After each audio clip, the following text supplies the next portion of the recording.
So, ayan na nga guys, binoise over ko nga itong vlog na to nung nasa palengke kami kahapon. Dahil nga napakaingay nga dyan, pinapakita ko nga dyan yung mga tinda dyan, kung ano-ano nga lang yung mga nandyan, at kung sino-sino yung mga nagbibili dyan. O diba, pinakita ko lahat yan. Pinukus ko pa, pinaikot-ikot ko pa, parang pinaikot-ikot ka lang ng iyong jowa. Char! Makadyo, ikot-ikot ng jowa. Pasensya na nga kayo mga kalamong. Kailangan ko talaga itong voice record kasi parang mayroon dyan sound effect na parang napakasakit sa tainga. Kaya binoise record natin to. Start forward nga, papunta nga kami dyan sa Vikiri. Pinapakita ko nga dyan yung mga tinda dyan ni Kuya. May buko nga dyan at sari-sari nga yan, mga tinda dyan. Medyo nga namamaos pa nga ako, pero okay na ako mga kalamon. Pagpasensya nyo na nga itong vlog ko. O diba pinakita ko nga dyan yung aking carne na nakita. Napakalaki nga ng pata. Sabi ko nga dyan, happy birthday to me.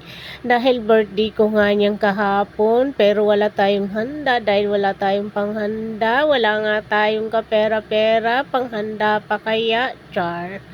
Totoo naman yon mga kalamon, kaya okay lang yon, wala tayong handa, o diba, pinakita ko na naman ulit yung carne dyan.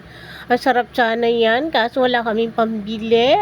O diba, masarap sana yung gawin lechon, kaya lang wala tayong pambiling dyan sa carne na yan. O nahangyan, pasensya na nga kayo dyan at fast forward nga at pauwi na nga kami niyan. Nadaanan namin yan, maraming tindahan dyan ng mga prutas. Sabi nga ng kasama ko, mas maganda nga pala dito yung bilihan ng prutas. Sabi ko nga sa kanya, oo nga.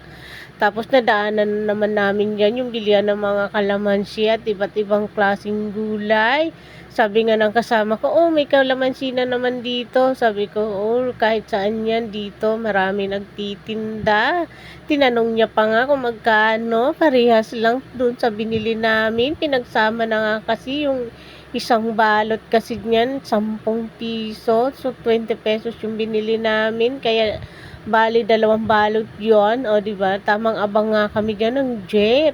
Dahil pauwi na nga kami sa bahay yan. Sabi ko nga sa kanya, hindi ka ba kukuha ng pipino? Sabi niya, wala daw siya sa mood gumawa ng pipino niya. Sabi ko, okay guys, maraming salamat and bye-bye and Merry Christmas and the Happy New Year sa inyong lahat. Mag-iingat po tayong lahat. Bye!